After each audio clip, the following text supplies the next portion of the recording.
Mesdames et messieurs, très heureuse de vous retrouver. Bienvenue dans cette nouvelle édition de la rédaction. Voici tout de suite les titres de ce samedi 5 décembre 2015. Un atelier de validation sur le code du travail s'est tenu ce matin à l'INAP.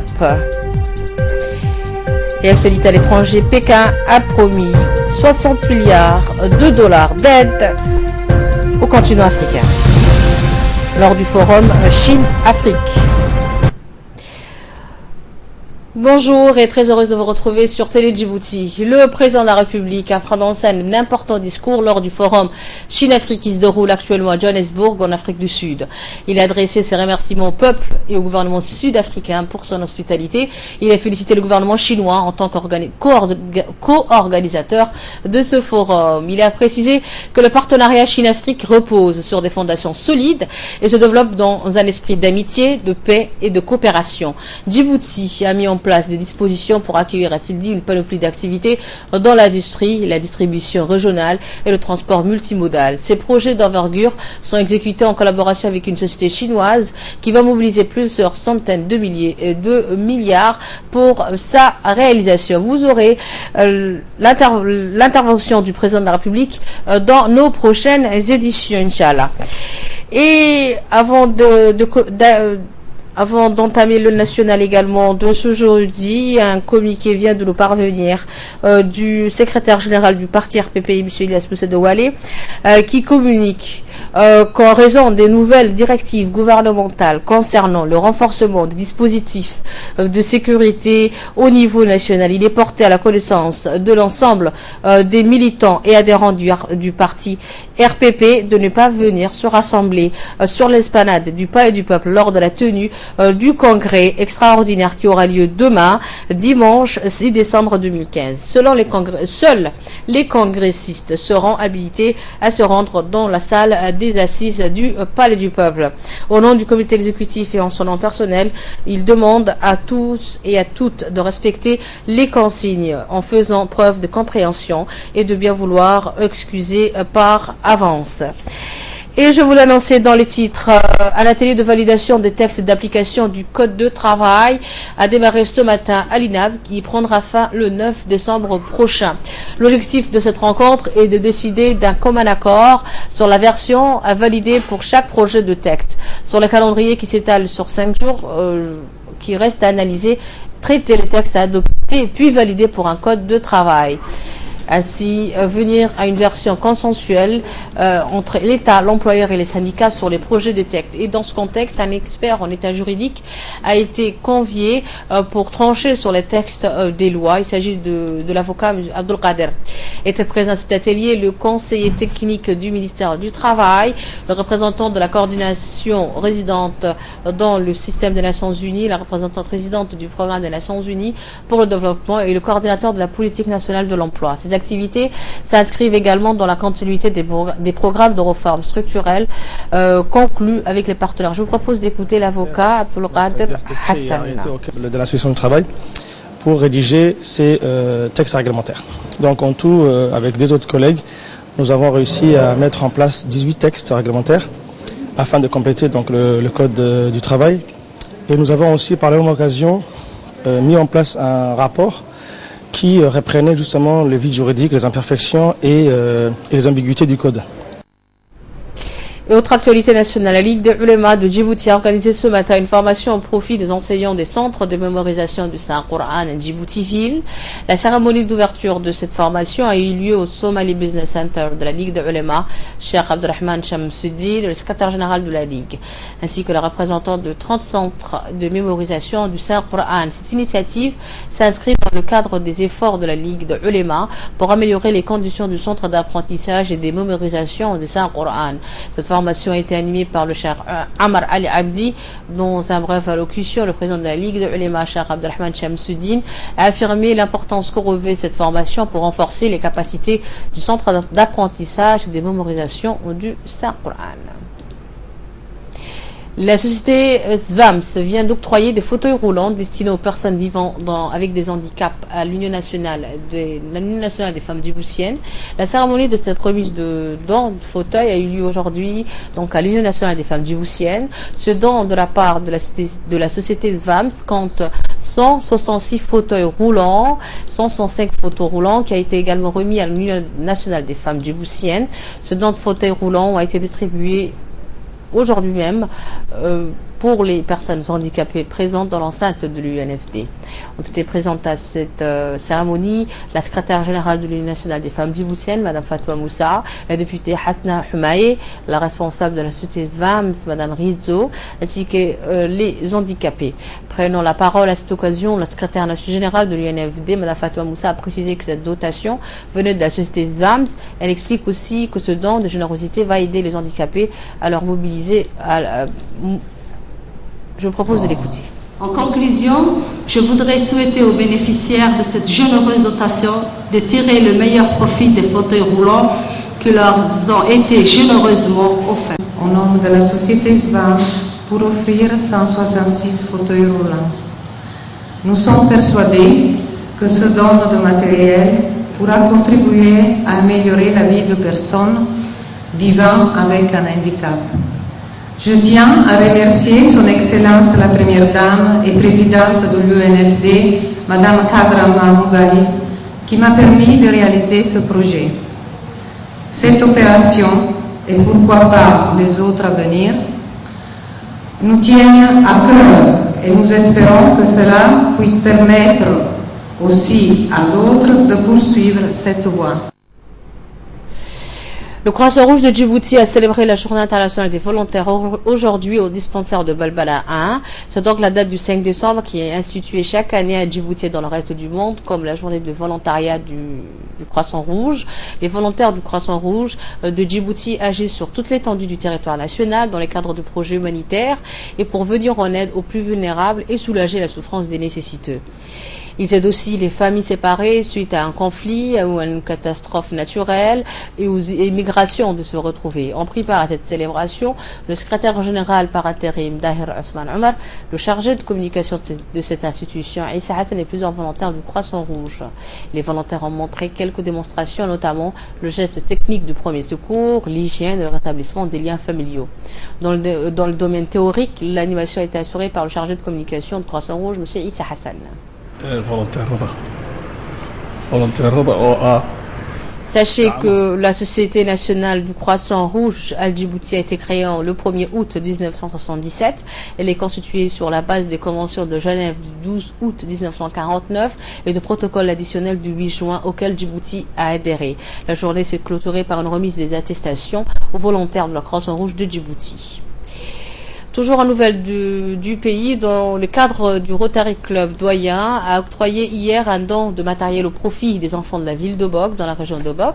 Ce don a été composé de 50 lampes solaires et de 50 moustiquaires qui permettront aux enfants du village de Orobor de faire des devoirs scolaires durant la nuit et de se protéger contre les moustiques. Chaque moukoul du village a reçu une lampe solaire et un moustiquaire. La cérémonie de distribution a regroupé les représentants du Rotary Club Doyen, dont M. Ali Abaïzid, Joël Niveau, Félix Sondolo et Daniel Iso, ainsi que le président du conseil de Bok, Ali Aoulet Hassan, et le directeur régional de l'éducation, M. Moussa. Ce don de matériel va profiter aux enfants et aux familles pour améliorer l'éducation et la sécurité sanitaire. Elle a pour objectif de lutter contre la précarité dans les zones rurales.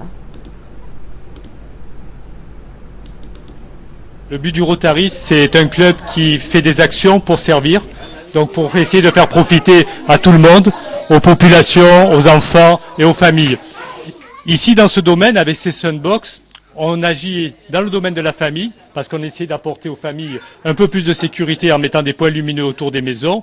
Et on agit aussi dans le domaine de l'éducation, parce qu'on veut vous permettre de pouvoir continuer à faire vos devoirs après 18 h quand la nuit tombe à Djibouti, assez tôt, et pouvoir ainsi étudier et être de bons élèves. Et ce qu'on vous souhaite, c'est tous ensuite d'aller au collège à Obok, puis au lycée, et puis de devenir de brillants étudiants et de réussir votre vie d'adulte.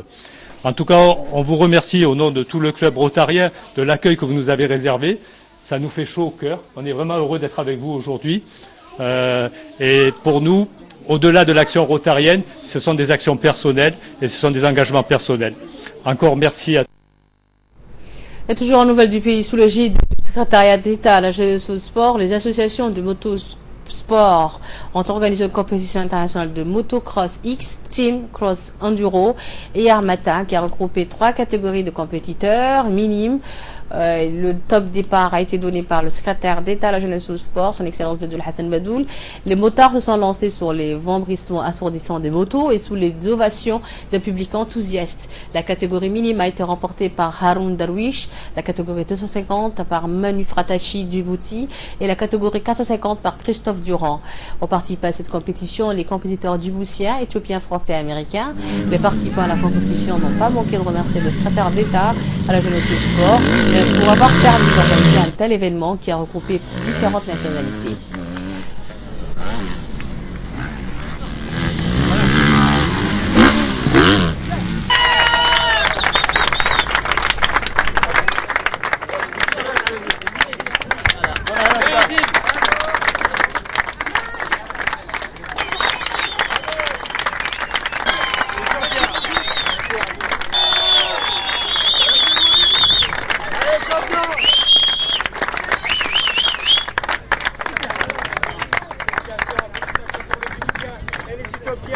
Manuel Modi, donc président de la fédération de motocross à Djibouti.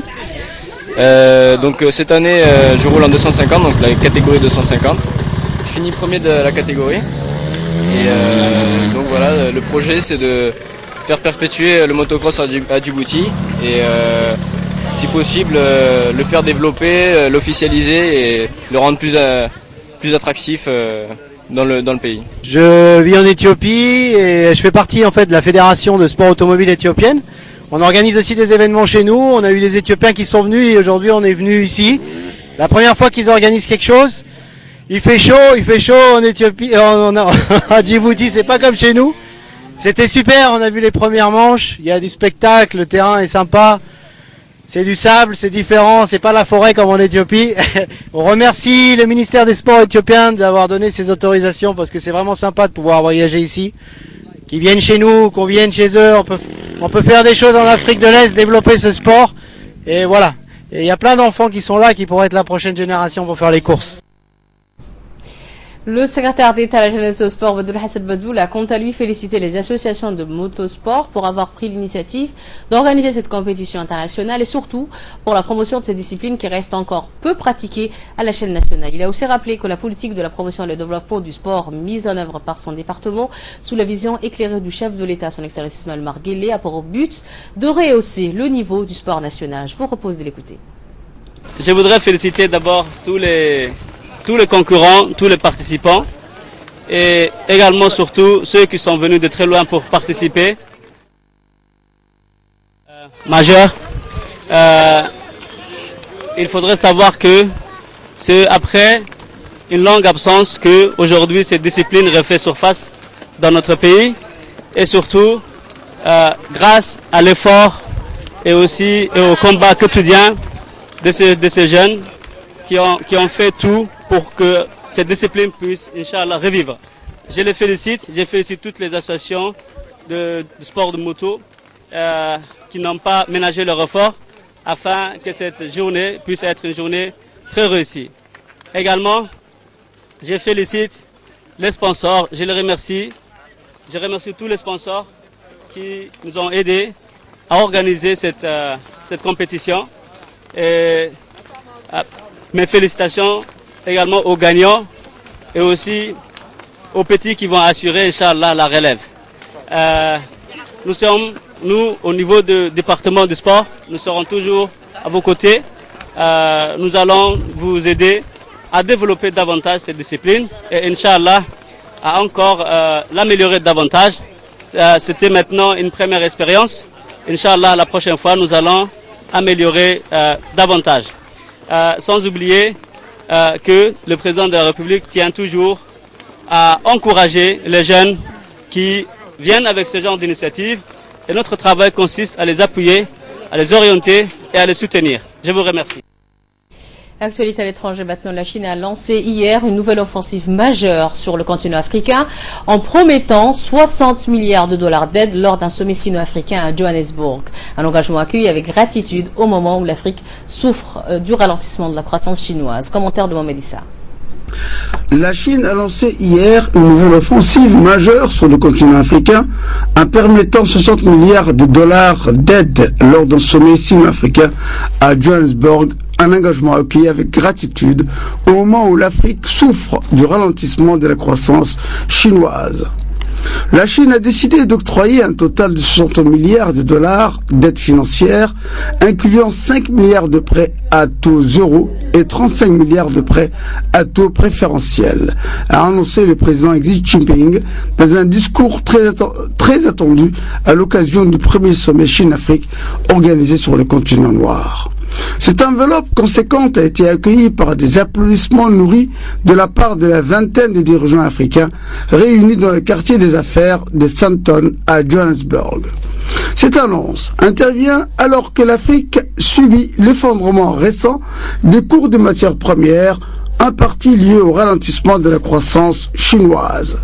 Les 60 milliards de dollars annoncés par le président chinois sont destinés donc à financer 10 programmes de coopération sur 3 ans dans le domaine notamment de l'agriculture, de l'industrialisation, de la réduction de la pauvreté, de la santé, de la culture, de la sécurité, de la protection de la nature ou encore du développement vert. M. Xi s'est également engagé à effacer les dettes gouvernementales sans intérêt déchu fin 2015 des pays africains les moins avancés. Il a aussi promis une aide sans contrainte, sans contrepartie à l'Union africaine de 60 millions de dollars pour financer des opérations de maintien de la paix.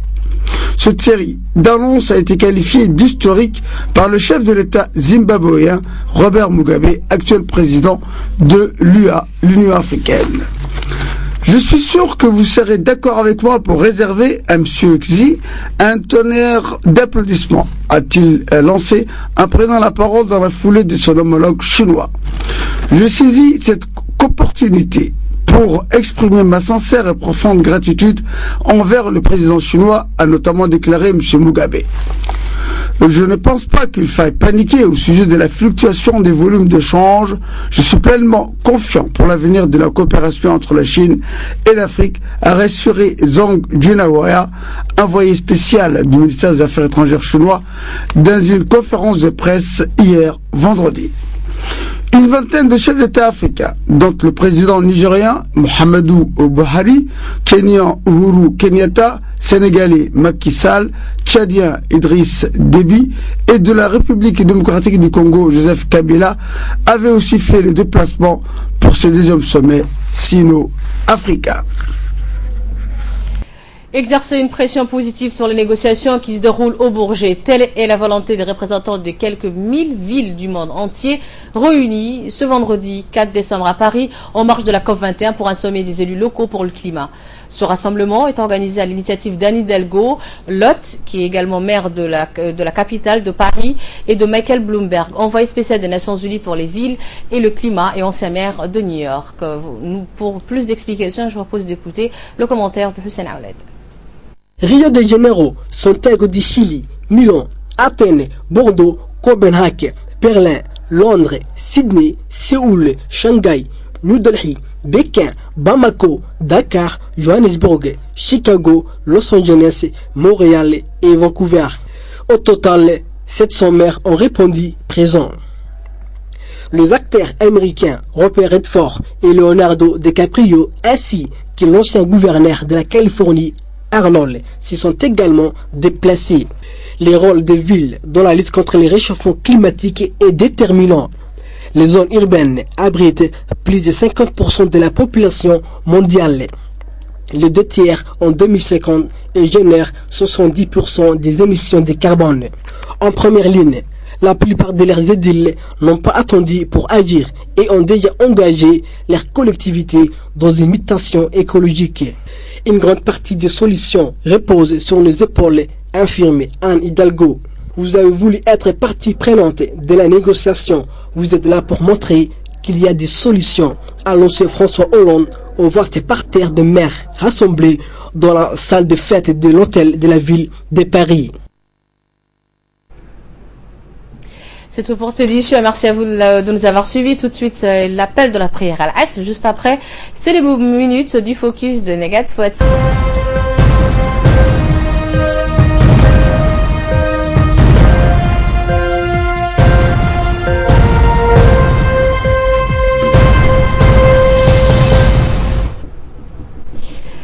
Nous revoilà ensemble pour ce focus. Negat Fouad Saïd m'a rejoint sur le plateau. Bonjour Negat. Bonjour Chokri. Et bienvenue sur le plateau. Nous allons revenir beaucoup plus en détail sur le discours qu'a tenu le chef de l'État à Johannesburg en Afrique du Sud lors du forum Chine-Afrique, Negat.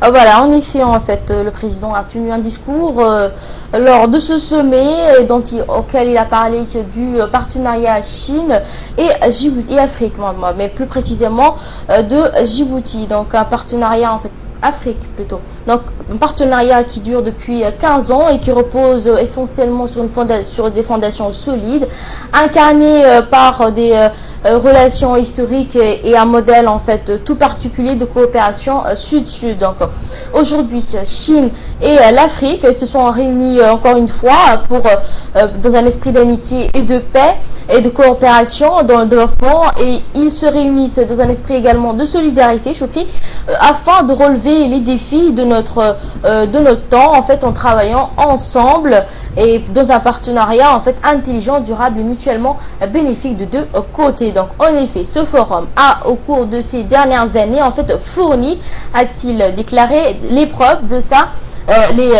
sa raison d'être en tant que lieu d'échange et de discussion de haut niveau entre les continents africains et chinois. Donc, il a également pleinement parlé du rôle d'impulsion et de nouvelles dynamiques et aux relations avec des relations économiques et commerciales entre la Chine et l'Afrique, dont des investissements sont passés de 10 milliards en 2000 pour atteindre 220 en 2014 et espérant qu'en 2015, nous attendrons 3 milliards de dollars de chiffres d'investissement. Donc le continent africain, en dépit de nombreux défis auxquels il est confronté, connaît lui aussi un développement, a-t-il déclaré le président de la République, Ismaël Omar Guelleh, une croissance soutenue et positive qui a vu l'évolution de se développer davantage.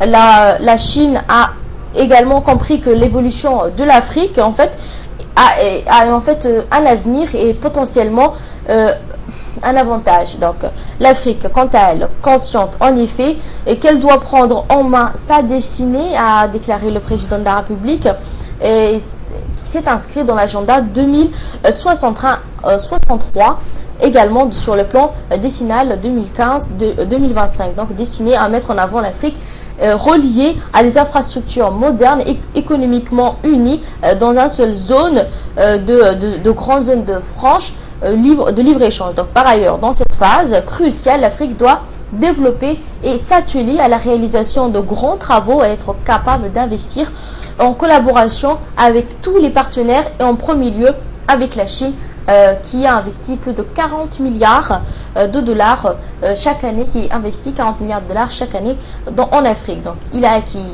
acquis donc que le processus d'industrialisation est tout aussi vital que celui de la construction des infrastructures. Il est donc urgent que dans le cadre de notre partenariat, que l'effort d'appui et l'industrialisation d'économie de l'Afrique soit intensifié et accéléré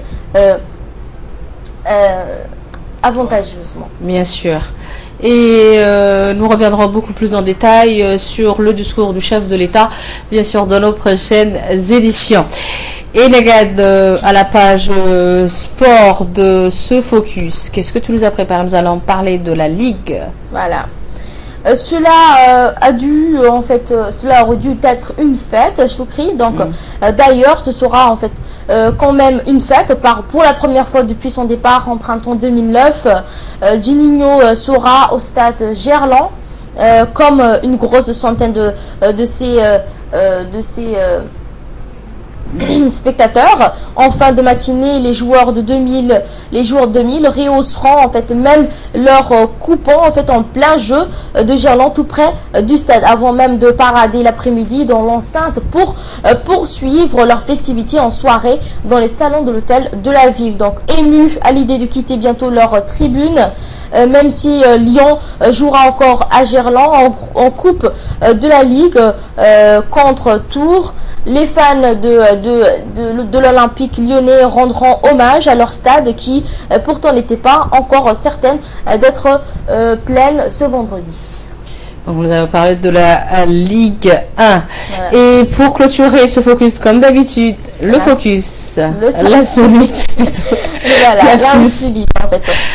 Vente aux enchères une collection exceptionnelle de météorites de drones, amateurs de cabinets de curiosités astronomiques et contemporaines, artistes contemporaines ou passionnés de déco. En rendez-vous lundi prochain pour une vente exceptionnelle de quelques 250 météorites de drone.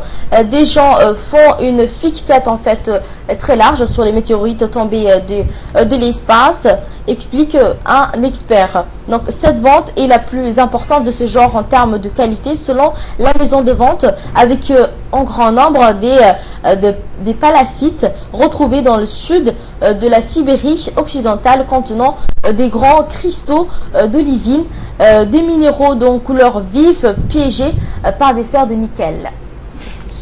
Merci pour ces précisions, Neged. Pour ce focus, je te retrouve demain à partir de 11h de la matinée pour un nouveau focus, bien sûr. Je remercie également de nous avoir suivis. Je vous donne rendez-vous demain pour une nouvelle édition à 11h, bien sûr. Vous faites rendez-vous ce soir à 22h avec une nouvelle édition de la rédaction. Asma Bakir, Ali Abdillah, je remercie au passage toute l'équipe technique et rédactionnelle qui a réalisé ce bulletin d'information. Je vous remercie également de votre fidélité que vous nous présentez tout le jour en étant sur RTD. À très vite, à demain, Inch'Allah, bye bye.